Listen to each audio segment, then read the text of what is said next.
नमस्कार मित्रों, मैं विकास शाक्या एक बार फिर से आप सबका स्वागत करता हूं अपने चैनल पर और आज हम डिस्कस करेंगे योग विज्ञान इसके चैप्टर नंबर 11 के तीसरे पार्ट को। पिछले 2 पार्ट आप इस चैप्टर के देख लीजिएगा और इस चैप्टर में जो अभी तक जो बात हुई है वो कुछ यूँ है कि हमारी जो मेन चीज़ होती है, हमारा जो मेन इन्फ्लुएंस करने का तरीका होता है, हम जो इन्फ्लुएंस करते हैं लोगों को या फिर हमारा जो इन्फ्लुएंशियल पावर होती है, that is all because of our personality. वो हमारी व्यक्तित्व पर निर्भर करती है, ना कि हमारी बातों और हमारे तर्कों पर या हमारी फिलॉसफी पर। हमारा दर्शन, हमारे विचार, ये निश्चित रूप से इम्पैक्ट डालते हैं, लेकिन ये इम्पैक्ट केवल 1/3 होता है। 2/3 हमारा क्या होता है? हमारा व्यक्तित्व होता है, हमारी पर्सनैलिटी होती है। तो उसी पर्सनैलिटी के बारे में पिछले भाग में भी हमने देखा और आज जो है, हम ये समझेंगे कि पर्सनैलिटी के और डिफरेंट डायमेंशंस क्या हैं, ठीक है? और किस तरीके से ये पर्सनैलिटी डेवलप होती है। क्या अगर हमें अपनी पर्सनैलिटी को डेवलप करना है तो हमें कुछ चीज़ों का जानना हमारे लिए कुछ चीज़ों को जानना आवश्यक है या क्या करना आवश्यक है, वो सारी चीज़ें अब आगे इसमें बताई जा रही हैं। इस किताब में कोई मेथड्स ऐसे ज़्यादा नहीं दिए गए हैं कि मेथड्स आप समझें और उन मेथड्स का यूज़ करके आप इन चीज़ों को डेवलप कर पाएँ अपने भीतर। यहाँ पर उनके बारे में बात की गई है, योग के बारे में बात की गई है, ना कि योग की विधियों के बारे में बात की गई है। यहाँ पर योग के बारे में बताया गया है। It's a high level view. ठीक है? ये हाई लेवल पे चीज़ें बताई गई हैं। लो लेवल पर या फिर जो योग की विधियाँ हैं जिससे आपको वाक़ई में फ़ायदा मिलना शुरू होता है, वो इस चैप्टर में नहीं है। They have all been mentioned in Rajyog. वो राजयोग इन्हीं की बुक है, विवेकानंद जी की, उसमें वो चीज़ें बहुत ही डिटेल में समझाई गई हैं। क्योंकि जो राजयोग है उसमें मैक्सिमम चीज़ें जो है, पतंजलि के जो योग सूत्र हैं ना, उनमें से लेकर के विवेकानंद जी ने समझाई हैं। इस वजह से उस बुक को भी हम एक समय के बाद अब शुरू करेंगे क्योंकि जैसे ही योग विज्ञान समाप्त होगा फिर हम उसी पे आएँगे राजयोग पर। तो वहाँ पर विधियाँ बताई गई हैं, लेकिन यहाँ पर जिस बुक को हम डिस्कस कर रहे हैं वो है योग विज्ञान और इस योग विज्ञान में जो चीज़ें डिस्कस की गई हैं वो हैं योग के बारे में, योग की महत्ता के बारे में। ये किस तरीके से हमारे लिए उपयोगी हो सकता है इसके बारे में, ठीक है? तो यहाँ पर पर्सनैलिटी एक जो चीज़ होती है पर्सनैलिटी के बारे में बताया है विवेकानंद जी ने और इसको डेवलप करने में जो सबसे इम्पोर्टेंट जो चीज़ होती है वो बताई गई है योग। योग में वो नियम है उन्होंने बताया कि योग में वो नियम है जो आपके व्यक्तित्व का निर्माण करने में सक्षम है। और ये नियम कोई भौतिक नियम नहीं है। भौतिक नियम यानी जो इस संसार के नियम होते हैं जिनको आप तर्क के आधार पर, अनुभव के आधार पर टच करके, छू करके टेंजिबल जो मीन्स होते हैं, उन टेंजिबल मीन्स के ज़रिए इसको नहीं जाना जा सकता। व्यक्तित्व के निर्माण की प्रक्रिया को टेंजिबल तरीके से नहीं जाना जा सकता। ये बहुत ही सूक्ष्मतम विज्ञान है। ये जो है भौतिक संसार के नियमों से परे है। भौतिक संसार यानी यही जो आपके सामने रखा हुआ है। इस भौतिक संसार के नियमों से अलग इसके कुछ नियम हैं। ठीक है? ये नियम भौतिक संसार जैसे नहीं है। ये भौतिक संसार के मैथमेटिक्स, फिजिक्स, केमिस्ट्री के नियम नहीं है, उसके जैसे नहीं है। कुल मिला के आप ये समझ जाइए। अब ये हैं नियम कौन से? कैसे इन्हें समझा जाए? कैसे इन तक पहुँचा जाए? तो यहाँ पर एक बड़ी ही छोटी-सी चीज़ समझाई है विवेकानंद जी ने। तो वहाँ पर ये बता रहे हैं वो कि हम जिस चीज़ को ये समझते हैं कि ये भौतिक जगत है और जो लोग इस भौतिक जगत में डूबे हुए हैं, वो सब संसारी लोग हैं और उसके बाद जो आध्यात्मिक जगत की बात होती है, वो कोई अलग लोक है या फिर जो मानसिक जगत है, वो एक अलग लोक है, तो ऐसा कुछ नहीं है। भौतिक जगत, मानसिक जगत और आध्यात्मिक जगत, ये 3 अलग-अलग संसार नहीं हैं। ये तीनों के तीनों एक ही संसार से बने हुए 3 अलग-अलग रूप हैं। ये हमें अलग-अलग महसूस होते हैं, क्यों? क्योंकि हम चेतना के एक अलग स्तर पे रहते हैं। जब हम चेतना के बिल्कुल उच्चतम स्तर पे पहुँच जाते हैं, तो हमें बिल्कुल सूक्ष्मतम, बिल्कुल जो पहला कण है, जिसे गॉड पार्टिकल भी आज के समय में कहा जाता है, उस सूक्ष्मतम स्थिति तक हम पहुँच जाते हैं। ये हम ही होते हैं जो उस सूक्ष्मतम स्थिति तक पहुँचते हैं। क्यों? क्योंकि हम ही हैं, जो उस सूक्ष्मतम स्थिति से बने हैं। उसी सूक्ष्मतम स्थिति से, उसी सूक्ष्मतम कण से, उसी सूक्ष्मतम शक्ति से हम सबका निर्माण हुआ है। और एक बार हम उस सूक्ष्मतम शक्ति तक पहुँच जाते हैं, तो उसके बाद फिर हमारे शरीर के भीतर क्या हो रहा है, दूसरे शरीरों के भीतर क्या हो रहा है, ये सब हम आसानी से जान सकते हैं। ऐसा नहीं है कि उसके मन में क्या चल रहा है ये जान लोगे। आप ये जान जाओगे कि ये चीज़ें काम कैसे करती हैं। मेरे शरीर में अगर ऐसे काम कर रही हैं तो दूसरे के शरीर में भी काम कर रही होंगी। उसके मन में क्या चल रहा है ये एग्ज़ैक्टली जानने की ज़रूरत आपको पड़ेगी ही नहीं। आपको ये पता चल जाएगा कि इस समय अगर ये परिस्थिति है, अगर सामने वाले को गुस्सा आ रहा है या फिर सामने वाला किसी ख़ास परिस्थिति में परेशानी भरी परिस्थिति में है, तो कौन-सा नियम प्रकृति का चल रहा होगा उसके शरीर के भीतर, उसके अस्तित्व के भीतर जिसने उसको इस स्थिति में लाया होगा। आप उन चीज़ों को समझने लगोगे, फिर आप दूसरों के लिए समाधान प्रस्तुत करने लगोगे, अपने जीवन का भी समाधान कर सकोगे। सबसे पहले व्यक्ति को अपने जीवन की समस्याओं का समाधान करना आना चाहिए, उसके बाद ही वो दूसरों के जीवन की समस्याओं का समाधान कर सकता है। तो ये मन की शक्ति से होता है। जिसका मन जितना पावरफुल होता है, वो उतना ज़्यादा दूसरों की मदद कर पाता है। पावरफुल मन का मतलब होता है जितना धैर्यवान मन होगा। अपने आप को जो जितना स्थिर रख सकेगा कठिन से कठिन परिस्थिति में भी, वो मन उतना ही अधिक धैर्यवान, वो मन उतना ही अधिक ताकतवर होता है। जो मन विनाश करे, वो ताकतवर नहीं होता। जिस मन में संयम की शक्ति हो, जिस मन में दूसरों के ऊपर अत्याचार करने की, अन्याय करने की या फिर दूसरे को मार डालने की क्षमता होने के बावजूद भी, सजा देने की क्षमता होने के बावजूद भी, जो तलवार उठाए तो तलवार वहीं रुक जाए, आगे ना चले। उसमें रोकने की क्षमता हो, क्षमा करने की क्षमता हो, ये केवल और केवल एक संतुलित मन वाले के भीतर और एक ताकतवर मन वाले व्यक्ति के भीतर ही हो सकता है। ये गुण, दूसरों को क्षमा करने का गुण, एक ताकतवर व्यक्ति के हाथ में ही हो सकता है, मन में ही हो सकता है। उसके मन की ही शक्ति होती है।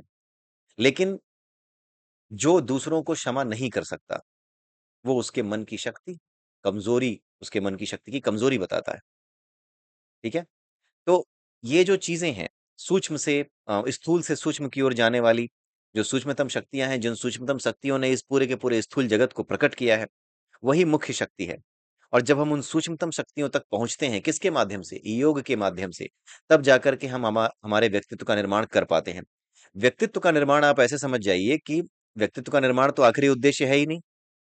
व्यक्तित्व का निर्माण आप ध्यान से समझिएगा, व्यक्तित्व का निर्माण, पर्सनालिटी का डेवलपमेंट योग का उद्देश्य नहीं है।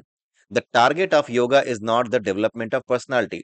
The target of yoga is to tune in with the main energy, tune in with your original form, your own original power, जिससे आप बने हैं उस ओरिजिनल पावर, उस ओरिजिनल वेव की वेवलेंथ के बराबर, उसकी फ्रीक्वेंसी के बराबर अपनी फ्रीक्वेंसी को लेकर आना, so that you can be tuned in with him. उस लेवल पर आना, ये आपका उद्देश्य होता है। क्योंकि जीवन में आप क्या करते हैं? हर चीज़, किसी न किसी चीज़ को पाने के लिए, सुख पाने के लिए, सुखी रहने के लिए हर काम करते हैं। लेकिन जो सुख का मूल है, जो आनंद है, सुख का मूल आनंद है। आनंद से ही सुख है, आनंद से ही दुःख है। आनंद जो है हर चीज़ है। आनंद जो है वो विलास है। विलास का मतलब सुख, दुःख, अच्छा-बुरा सब कुछ, ये सब मेरा विलास है। जो भगवान कृष्ण ने बोला ना कि दुर्योधन भी मैं हूँ, अर्जुन भी मैं हूँ। मैं ही मार रहा हूँ इस महाभारत में, मैं ही मर रहा हूँ इस महाभारत में। मैं ही सब कुछ हूँ, मैं ही कर रहा हूँ, मैं ही कराने वाला हूँ। मैं ही भाग रहा हूँ, मैं ही दौड़ रहा हूँ। मैं ही अर्जुन बन कर के जयद्रथ के पीछे भाग रहा हूँ। जिस दुर्योधन को मैंने मारा, जिसकी जंघा मैंने तुड़वाई, वो दुर्योधन भी मैं था, वो जांग भी मेरी थी। और जिस गदा से मैंने उसे मारा, मरवाया भीम के जरिए, वो भीम भी मैं था और उसकी गदा भी मैं ही था। ये सब कुछ मैं हूँ, ये सब कुछ मेरा विलास है। ये सब केवल और केवल नाटक है, प्रपंच मात्र हैं। इन प्रपंचों में आप आनंद ले सकते हैं, इन प्रपंचों के माध्यम से आप धर्म को समझ सकते हैं, लेकिन हैं ये केवल प्रपंच ही। असली धर्म क्या है? इनके वास्तविक उद्देश्य, इनके मूल को जान जाना। तो अंत में हर व्यक्ति जब आनंदित ही होना चाहता है, सुखी ही होना चाहता है, कोई दुखी नहीं होना चाहता, तो वो छोटे-छोटे सुखों के पीछे क्यों भागना चाहे? उसे तो उन सुखों के पीछे भागना चाहिए जो कि इन सुखों का मेन सोर्स हो, यानी आनंद के पीछे भागना चाहिए। सो जो आत्मा है, जो आत्म है, जिसे हम आत्मा कहते हैं, वो कुछ और नहीं है। जो इस प्रकृति को प्रकट करने वाली ऊर्जा है, उस ऊर्जा की जो एनर्जी की जो वेव है, उस वेव की वेव जो फ्रीक्वेंसी है, उस फ्रीक्वेंसी के साथ जैसे ही आप ट्यून हो जाओगे, आप उस वेव के साथ भी ट्यून हो जाओगे। It's all about frequency tuning. तो इसलिए ही हमारे जीवन का आखिरी उद्देश्य वही है, यही योग है। बाकी इन चीज़ों इस चीज़ को पाने के लिए, इस स्थिति तक आने के लिए जिन विधियों का इस्तेमाल किया जाता है योग में, उनको यौगिक विधियाँ कहते हैं, उनको योग नहीं कहते हैं। योग एक स्थिति है, योग एक स्थिति है, लेकिन यौगिक विधियाँ उस स्थिति को प्राप्त करने के टूल हैं, यानी उस स्थिति तक पहुँचने के औज़ार हैं, उस तक पहुँचने के टूल हैं, राइट? ये अंतर है योग और यौगिक विधियों में। साँस लेना, साँस छोड़ना, प्राणायाम करना, ये सब यौगिक विधियाँ हैं, ये योग नहीं है। दिस इज़ नॉट योगा, ये यौगिक विधियाँ हैं। योग क्या है? एक स्थिति है, वो स्थिति जिसमें आप उस परम एनर्जी के साथ, उस सुप्रीम एनर्जी के साथ ट्यून हो गए हो, that is known as the yoga. ठीक है? इसे हम योग कहते हैं, ये योग की स्थिति है। जो व्यक्ति योग का अभ्यास करता है, योग विधियों का अभ्यास करता है, चाहे वो विज्ञान भैरव तंत्र में बताई गई हों, चाहे वो कर्म योग हो, ज्ञान योग हो, भक्ति योग हो, किसी भी योग के माध्यम से जो अभ्यास कर रहा होता है योगी बनने का, वो विधियाँ फॉलो करने वाला व्यक्ति क्या कहा जाता है? योगारूढ़। 2 टर्म है, योगारूढ़ और दूसरा है योगारूढ़। तो जो व्यक्ति इन विधियों का इस्तेमाल करके आगे बढ़ रहा होता है योग की तरफ, उसे क्या कहते हैं? योगारूढ़ कहते हैं। और जो इस स्थिति को प्राप्त कर चुका होता है, यानी जिसका योग हो चुका होता है सुप्रीम एनर्जी के साथ, उस व्यक्ति को क्या कहते हैं? उस उसकी सोल को क्या कहते हैं? योगारूढ़ कहते हैं। यानी अब वो योग कर चुका है, योग पर चढ़ चुका है। योगारूढ़ यानी चढ़ जाना, यानी योग की स्थिति में ऊपर आ चुका है। तो योगारूढ़ और योगारूढ़ ये 2 चीज़ें होती हैं। योगारूढ़ स्थिति किसकी होती है? जो योगाभ्यास कर रहा है। योगारूढ़ स्थिति किसकी होती है? जिसे अब योगाभ्यास करने की ज़रूरत नहीं रह गई, अब वो पहुँच चुका है। क्योंकि ये जो योग की विधियाँ हैं, ये सब केवल और केवल टूल हैं। अंत में ये आपको उसके साथ ट्यून कराती हैं। ठीक है? अब यहाँ पे एक सिंपल सा एग्ज़ाम्पल दिया है, यहाँ पे मैंने ऐड किया है इस चीज़ को, जैसे पानी, बर्फ और वाष्प। पानी, बर्फ और वाष्प। बर्फ क्या है? बर्फ का टुकड़ा दिखाई देता है, ये स्थूल है, ठीक है? ये स्थूल है क्योंकि ये दिखाई देता है, ये आपके सामने टैंजिबल ऑब्जेक्ट की तरह दिखाई देता है आपको। फिर उसके बाद ये पानी बनता है। पानी क्या है? और सूक्ष्मतम स्थिति है, मतलब और सूक्ष्म स्थिति है। ठोस की जो सूक्ष्म स्थिति है, वो पानी बन के सामने आती है। ठीक है? और जैसे ही पानी भी गैस बन करके उड़ जाता है, हमें दिखना बंद हो जाता है, वो और भी सूक्ष्म हो जाता है, सूक्ष्मतर हो जाता है। ठीक है? ये जो सूक्ष्मतर स्थिति है, इसका मतलब ये तो नहीं है कि पानी समाप्त हो गया, वो उसका रूप बदल गया। ठीक है? हैं तीनों रूप एक ही, चाहे आप वाष्प कह लो, वो भी H2O है, चाहे आप पानी कह लो, वो भी H2O है, बर्फ है, वो भी H2O है। द ओनली डिफरेंस इज़ कि उनका जो कॉन्फ़िगरेशन है, वो अलग हो जाता है। उनके अणुओं की ऊर्जा अलग हो जाती है। The difference is in the energy level. तो उसी तरीके से हमारी एनर्जी लेवल भी जब हम जाग रहे होते हैं या फिर जब हम अज्ञानी होते हैं, तो हमारी एनर्जी लेवल अलग होती है। उस एनर्जी में लेवल में हमारी जो वेव होती है, हम एक वेव हैं। इस वेव की जो फ्रीक्वेंसी है वो एक अलग लेवल पे ऑपरेट कर रही होती है। जैसे ही हम ऊपर उठते हैं, ये एक अलग लेवल पे ऑपरेट करने लगती है, और जब हम बिल्कुल ऊपर उठ जाते हैं, तब ये बिल्कुल सूक्ष्मतम जो तरंगे हैं, उनके साथ, जिसे ईश्वरीय ऊर्जा कहते हैं, उसके साथ एक हो जाती है। ठीक है? उसी स्थिति को योग कहते हैं।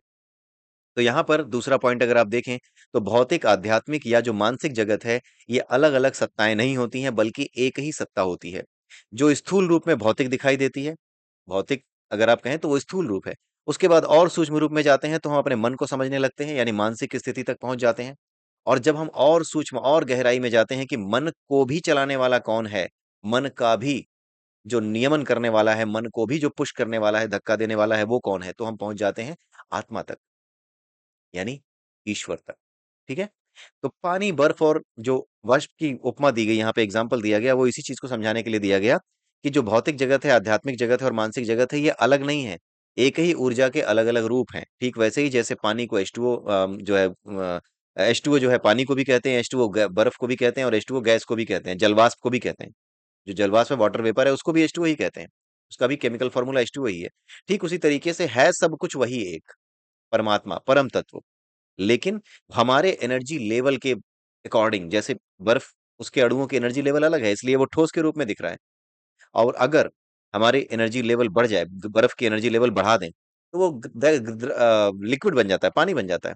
उसी तरीके से जब हम अपने एनर्जी लेवल को बढ़ाते हैं, अपने अणुओं की गति को बढ़ाते हैं, अपने भीतर की ऊर्जा को बढ़ाते हैं, आध्यात्मिक ऊर्जा इसको कहते हैं।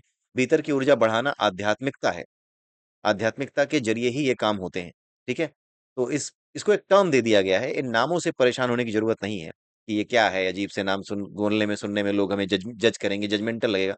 भई ऐसा कुछ नहीं सोचना है, आपको अपने लिए चीज़ें समझनी है, इसलिए आपको चीज़ों को सही ढंग से समझ लेना चाहिए, उसके लिए चाहे कोई हँस रहा हो, कोई रो रहा हो, कोई आपका मज़ाक उड़ा रहा हो, उससे फ़र्क नहीं पड़ना चाहिए, ठीक है? जो चीज़ सही है, उसे आप समझिए। तो हमारे एनर्जी लेवल जैसे ही बढ़ेगा, वैसे ही हम क्या हो जाएँगे, मानसिक स्तर पे पहुँच जाएँगे। जैसे जब एनर्जी लेवल बढ़ता है, बर्फ के अणुओं का, बर्फ के एटम्स का, जो बर्फ का टुकड़ा है, उसके जो एटम्स हैं, उनका जब एनर्जी लेवल बढ़ता है, तो वो लिक्विड बन जाते हैं। जब उस लिक्विड का भी एनर्जी लेवल बढ़ता है, यानी हम जब मानसिक स्तर से भी ऊपर उठ करके जब अपने एनर्जी लेवल को बढ़ा लेंगे, तो हम कहाँ पहुँच जाएँगे? उस मेन एनर्जी सोर्स तक पहुँच जाएँगे, जिससे कि ये सब कुछ चलता है, हमारा मन भी चलता है, हमारा शरीर चलता है, सब कुछ चलता है, हम उस तक पहुँच जाएँगे। ये बात यहाँ पर बताई गई। आई होप आपको ये समझ में आई होगी, क्योंकि इस बुक में ऐसा कुछ है नहीं, मतलब इस चैप्टर में ऐसा कुछ है नहीं जो समझ में ना आए। बट द थिंग इज़ कि विवेकानंद जी की बुक में कुछ ऐसी चीज़ें हिंदी में लिखी हुई हैं जो कि कई बार परेशान करती हैं। अब ऊपर वाले की कृपा से जितना मुझे समझ में आया है, उतना मैं आपके सामने रख देता हूँ। ये आध्यात्मिक चर्चा है, मैं कोई गुरु नहीं हूँ, यहाँ आकर के कोई मुझे ज्ञानी बाबा या गुरु कह कर के संबोधित करने की कोशिश ना करे। इट्स ऑल अबाउट कि इन चीज़ों में मेरा इंटरेस्ट है, इन चीज़ों को मैंने जिस तरीके से समझा है, कोई बात करने वाला नहीं है, क्योंकि ऐसी बात करने वाले लोग बड़े कम होते हैं, एक आध दोस्त ही हैं मेरे, तो मैं उन्हीं से बात करता हूँ। लेकिन फिर भी मैं चाहता हूँ कि जो कुछ हमारे बीच से निकल करके आ रहा है, क्योंकि वो अनुभव हमने सांसारिक जीवन में किए हैं और इस संसार में उन अनुभवों की सत्यता की परीक्षण हमने किया है। उसकी सत्यता को समझा है कि हाँ, ये बातें सत्य हैं, जो हमने अनुभव किया है ना, ये सत्य हैं। किसी न किसी घटना में मैंने उसका अनुभव किया है। इसी वजह से मैंने सोचा कि क्योंकि हमने उसका अनुभव किया है, इसीलिए एक आध्यात्मिक चर्चा करने के लिए भले ही ज़्यादा लोग ना हों, लेकिन यूट्यूब पे जो लोग बैठे हुए हैं, जो लोग चलाते रहते हैं, यूट्यूब पे आते रहते हैं, वो कम से कम इन बातों को सुनें अगर, तो हो सकता है कि उन्हें एक नया डायमेंशन मिले, या विचारों को लेकर के आपस में उनके विचार भी मेरे पास आएँ और मेरे विचार भी उन तक पहुँचे, तो आध्यात्मिक चर्चा आगे चलती रहे। क्योंकि आध्यात्मिक चर्चा एक ऐसा विषय है जो आज के समाज में विलुप्त हो चुका है। आध्यात्मिक चर्चा बहुत ज़रूरी चीज़ है। हम लोगों के यहाँ क्या रह गया है, या तो कोई गुरु बन के बैठ जाता है, या कोई ज्ञानी बन के बैठ जाता है और दूसरा सुनने वाला रह जाता है। लेकिन 2 लोग आपस में एक ही विषय पर चर्चा करें, दिमाग में प्रश्न आए, एक-दूसरे के प्रश्नों को पूछें कि भाई तुम्हारा ये प्रश्न है तो सही, लेकिन मुझे यहाँ पर ये कमी लग रही है, तुम्हारे में ये कमी लग रही है। इन सभी चीज़ों को इकट्ठा करें और इकट्ठा करने के बाद किसी जानने वाले के पास, किसी गुरु के पास पहुँचे, या शास्त्रों में उसका उत्तर खोजने का प्रयास करें। ये होता है स्वाध्याय, और ये होता है गुरु की खोज, या गुरु हमें अपना आशीर्वाद दें, इसके लिए अपने आप को तैयार करना। क्योंकि आप गुरु को नहीं खोजते हो, ये आपका भ्रम है कि आप गुरु को खोजते हो। अगर आप गुरु को खोजते हो और आप ये तय करते हो कि गुरु ये आपका है, सामने वाला व्यक्ति आपका गुरु बन सकता है, फिर तो आप गुरु से बड़े हो, फिर गुरु की ज़रूरत क्या है? क्योंकि गुरु का परीक्षण अगर आप कर सकते हो कि हाँ, ये आदमी मेरा गुरु बन सकता है, तो फिर तो आपने गुरु को टेस्ट कर लिया। तो गुरु को टेस्ट कर लिया तो फिर आप गुरु से बड़े हो गए, लेकिन गुरु तो सबसे बड़ा होता है, तो ये कॉन्ट्राडिक्टरी है। यहीं से समझ जाइए कि गुरु को आप नहीं खोजते, गुरु आपको खोजता है। और जो भी आपको मिलता है, जिसका आपको अनुभव होता है कि हाँ, यही है, जो मेरे सारी शंकाओं का समाधान कर सकते हैं, और आप उनके प्रति समर्पित हो जाते हो और कहते हो ये मेरे गुरु हैं। लेकिन असल में होता ये है कि आपकी एनर्जी ने उस एनर्जी को, जिसे गुरु कहते हैं, उसे खींचा। कोई भी किसी का भी गुरु हो सकता है। आपने देखा होगा कि भगवान कृष्ण के गुरु कोई और थे, कौरवों पांडवों के कोई और थे, भगवान राम के कोई और थे। अगर गुरु केवल एक होता, सबके लिए एक जैसा ही गुरु होता, तो सब एक जैसे ही होते, सब एक ही होते, जैसे कि द्रोणाचार्य ने उनको शिक्षा दी थी, या फिर संदीपनी मुनि ने अगर भगवान कृष्ण को दी थी, तो वो दूसरों के भी हो सकते थे। लेकिन गुरु एक ही समय में 2 लोगों के अलग-अलग हुए हैं। इससे कोई फ़र्क नहीं पड़ता कि कौन किसका गुरु रहा था। मेन बात ये है कि आप जिस स्तर से ऊपर उठ सकते हैं, जिस स्तर पे आप हैं, और वहाँ से ऊपर उठने के लिए जो एनर्जी आपकी मदद कर सकती है, वही एनर्जी आपकी गुरु के रूप में आपके सामने आ जाती है और आपके साथ ट्यून हो जाती है। ठीक है? और आप उसी के साथ जो है अपने आप को ट्यून महसूस करने लगते हैं, और आपको लगता है कि यही मेरे गुरु हैं, और आपका मन श्रद्धा से उनके कदमों में झुक जाता है। ये सारा खेल एनर्जीज़ का है, ये सारा प्यारा खेल एनर्जीज़ का है, जहाँ पे ये सारा विलास चल रहा है, ये खूबसूरत मंदिर, ये सारी चीज़ें, ये जितना भी विलास चल रहा है इस ऊर्जा का, यही ऊर्जा परमेश्वर है। ये इसका विलास मात्र है, लेकिन सोचिए कितना ज़्यादा इसमें भाव है और कितना इसमें आनंद की अनुभूतियाँ हैं, तरह-तरह की अनुभूतियाँ हैं, सुख की, दुःख की, हर तरह की अनुभूतियों से ये लबरेज है, भरा हुआ है। ठीक है? तो आगे देखते हैं। आगे बहुत सिंपल सी बातें बताई गई हैं, जो कुछ छोटे प्रमाण में इस शरीर में है, यानी हमारे शरीर में जो कुछ भी है, वो सब ब्रह्मांड में है। हमारे शरीर को ब्रह्मपुरी भी कहा जाता है। अगर आपने शास्त्रों में पढ़ा हो कहीं, तो हमारे शरीर को ब्रह्मपुरी भी कहा जाता है। तो जो कुछ हमारे शरीर के भीतर है ना, ब्रह्मपुरी के भीतर है, वो कहीं और से नहीं आया है, इसी ब्राहर के ब्रह्मांड से आया है। इसलिए जो कुछ हमारे शरीर के भीतर है, वो सब इस ब्रह्मांड में भी है। आगे ये बताया जा रहा है कि सबसे ज़्यादा ताकत किस चीज़ में होती है? कोई आदमी अगर ताकतवर है, जिम जाता है, उसका शरीर फूला हुआ है, मोटा-तगड़ा है, अच्छा-खासा है, भारी से भारी वज़न उठा लेता है, तो हमें दिखाई देता है कि उसकी मांसपेशियों में गति हो रही है, उसके शरीर में गति हो रही है, और उसके शरीर में फुर्ती देखी जा सकती है। लेकिन असल में हम ये सोचते हैं कि इसकी जो ताकत है, इसकी जो मसल्स हैं, उसमें ताकत है। असल में मसल्स की ताकत जो है पीछे से कहीं और से आ रही है। वो कहाँ से आ रही है? नाड़ियों से आ रही है, नर्व से आ रही है। वो नर्व जिसमें ऑक्सीजन प्रवाह हो रहा है। उससे होकर के आ रही है। तो असली चीज़ क्या है? ऑक्सीजन। वो ऑक्सीजन पूरे शरीर में पहुँच रही है, और वो पहुँच करके शरीर के हर हिस्से को मजबूत बना रही है। तो अंत में जो 72,000 नाड़ियाँ हैं, ये नाड़ियाँ ही हमारे शरीर में ऑक्सीजन को चारों तरफ फैलाने का, पहुँचाने का काम करती हैं। तो असली ताकत किसमें है? नाड़ियों में है, और नाड़ियों के भीतर जो प्राण वायु है, वो किससे है? वो प्राण वायु किससे है? वो उस सूक्ष्मतम शक्ति से है, जिसे हम परमेश्वर या परमात्मा कहते हैं। तो सबसे अधिक शक्ति सूक्ष्म में है, पेशियों में नहीं है। नाड़ियाँ और नाड़ियों से भी ऊपर प्राणों की शक्ति है, और सब में क्या है? गति है। हम तो बाहर की गति देख पाते हैं। जैसे मैं यहाँ बैठा हूँ, तो लोग कह सकते हैं कि आप तो स्थिर बैठे हो, यू आर स्टेबल। बट अंदर से जितने भी एटम्स हैं मेरे भीतर, वो सब तो गति कर रहे हैं। जो नाड़ियाँ हैं, उनमें गति चल रही है। भीतर ऑक्सीजन इधर से उधर घूम रही है, वो स्थिर नहीं है। हमारा शरीर स्थिर हो सकता है, दिखाई दे सकता है, लेकिन भीतर सब कुछ स्थिर नहीं है।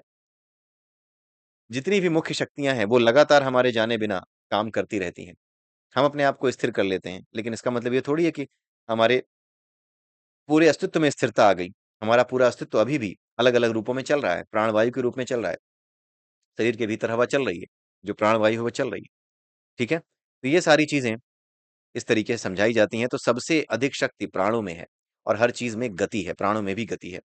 सूक्ष्म गतियों पर नियंत्रण से सब कुछ नियंत्रण में आ जाएगा। अब यहाँ पर बड़ी अच्छी चीज़ बताई गई है कि अगर हम इन सूक्ष्म गतियों को नियंत्रित कर लें, ये जो सूक्ष्म गतियाँ हैं, जो अपने आप होती हैं ना, जो इनवॉलंटरी नर्व्स हैं हमारी, कुछ होती हैं जो वॉलंटरी नर्व्स हैं, जैसे मेरे बोलने में जो चीज़ें यूज़ हो रही हैं, जो नर्व्स यूज़ हो रही हैं, वॉलंटरी नर्व्स हैं। देखते समय जो चीज़ें यूज़ हो रही हैं, अपनी आँख को बंद कर लूँ, आँख को खोला रखूँ, ये वॉलंटरी नर्व्स का काम है।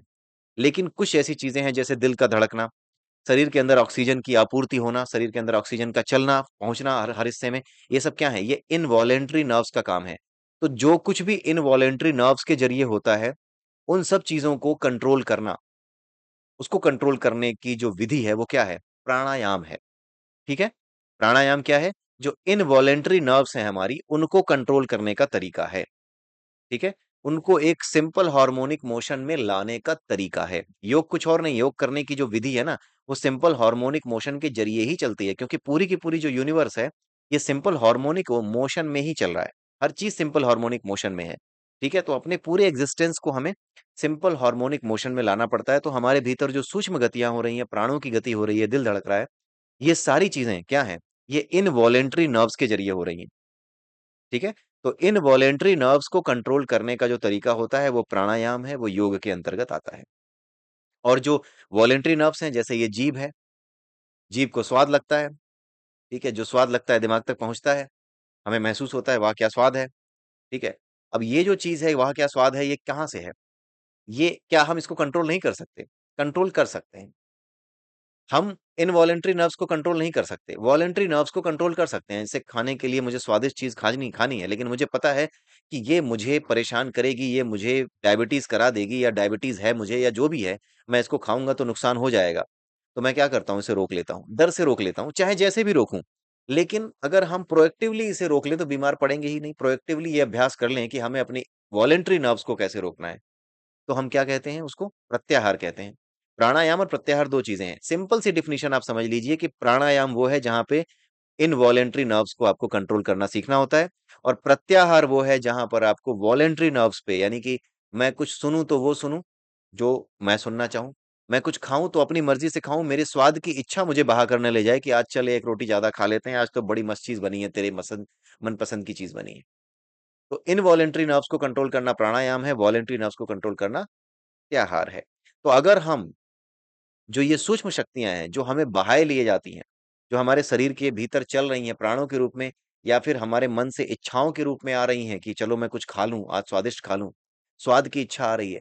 इन सब चीज़ों को अगर हम इन इच्छाओं के पैदा होने से पहले, इन इच्छाओं के जैसे कि मैं अपनी इच्छा को पैदा होने से पहले देख सकूँ कि अब मुझे कुछ मीठा खाने की इच्छा होगी या हो रही है।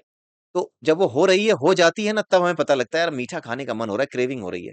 जहाँ से वो इच्छा प्रकट होती है, मतलब जब वो पैदा हो रही होती है यानी कि समुद्र में जब लहर उठ रही होती है, उस लहर के उठते समय सतह पर जब वो उठना शुरू करती है, उसी समय अगर हम उसे देख लें, तो हम अपने मन को नियंत्रित करना सीख जाएँगे, ठीक है?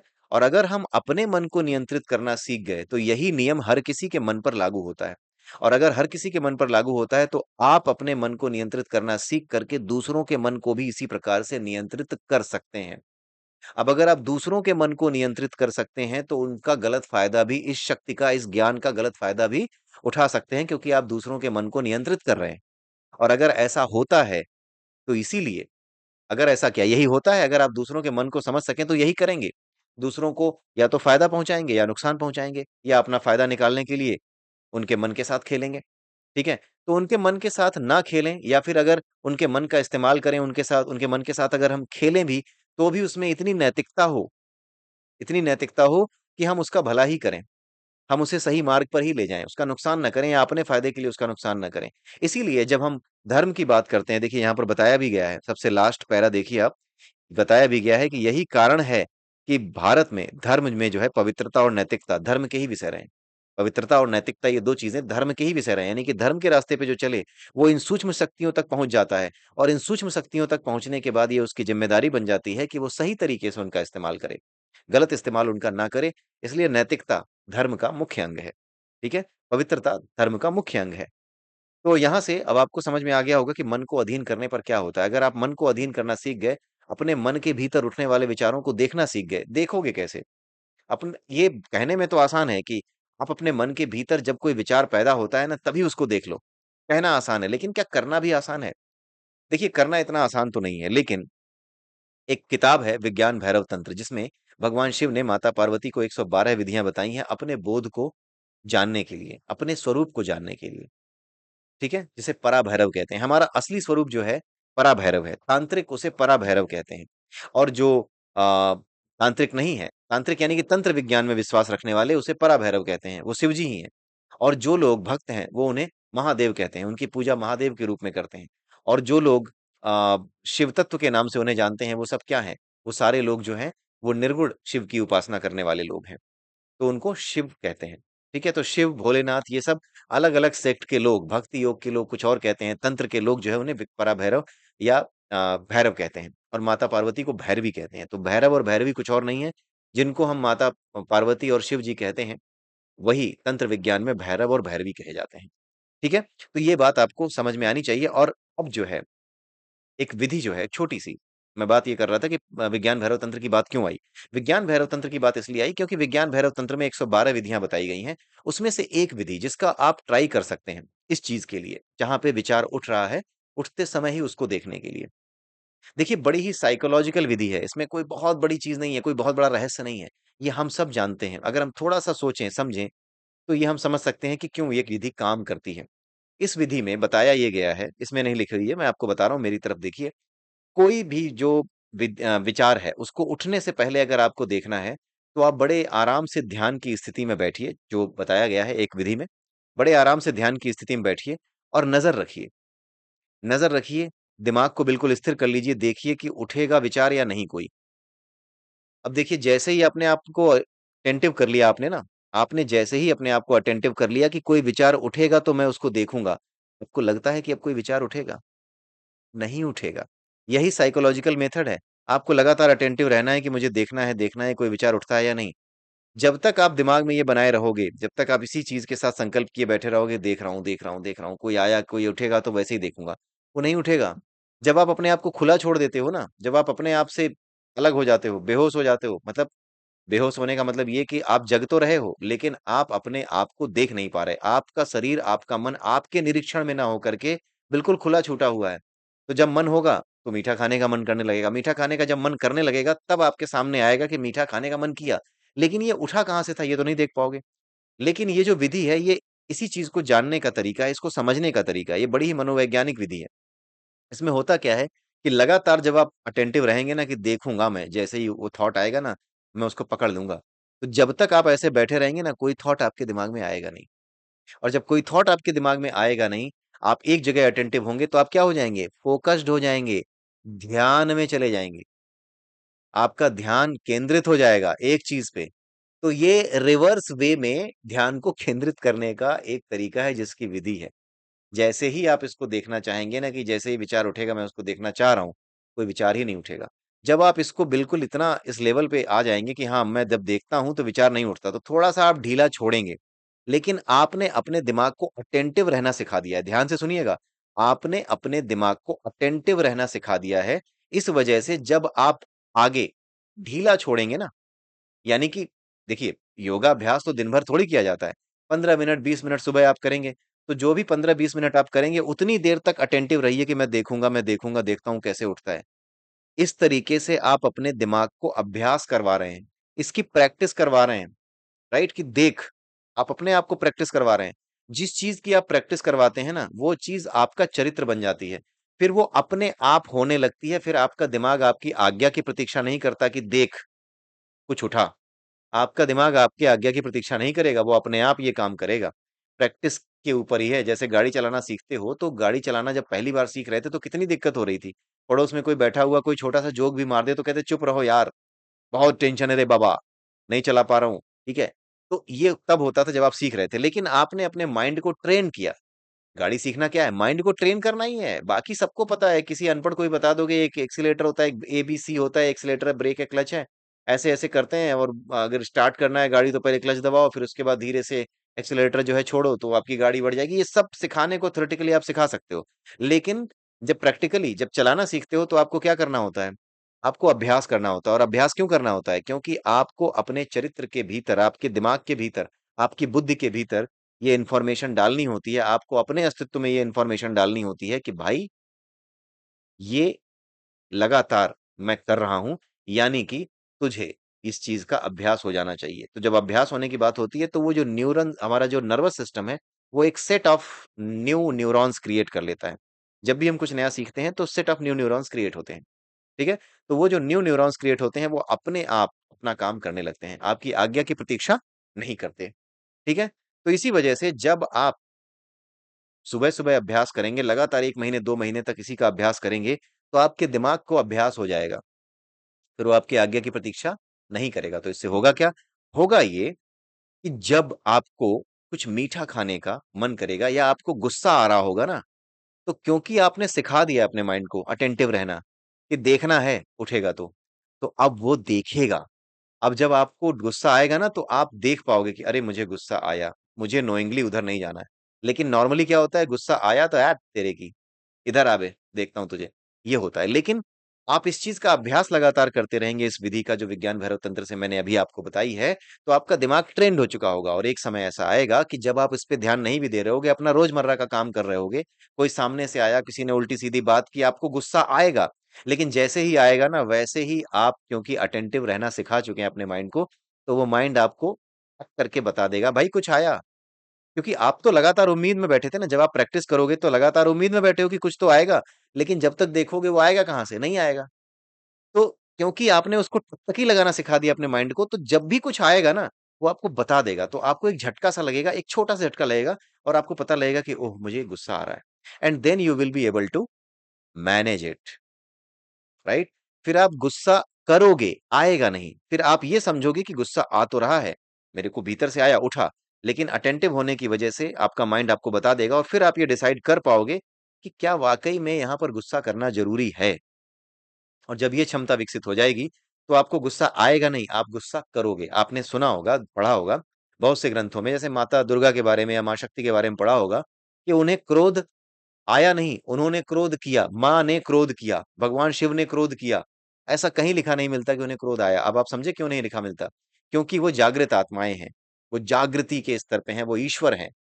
वो उस स्तर पे हैं जहाँ पे उनका जो पूरा का पूरा शरीर है, उनका जो पूरा का पूरा अस्तित्व है, उसपे पूरा उनका कंट्रोल है, राइट? तो आई होप आपको समझ में आया होगा और ये वीडियो आपको अच्छा लगा होगा।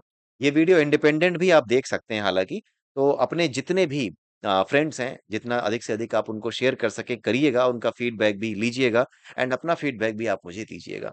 तो इसी के साथ मैं आप सबसे विदा लेता हूँ, अगले वीडियो में फिर मिलेंगे, तब तक के लिए नमस्कार। जय सिया राम, जय श्री कृष्णा, जय श्री राधे।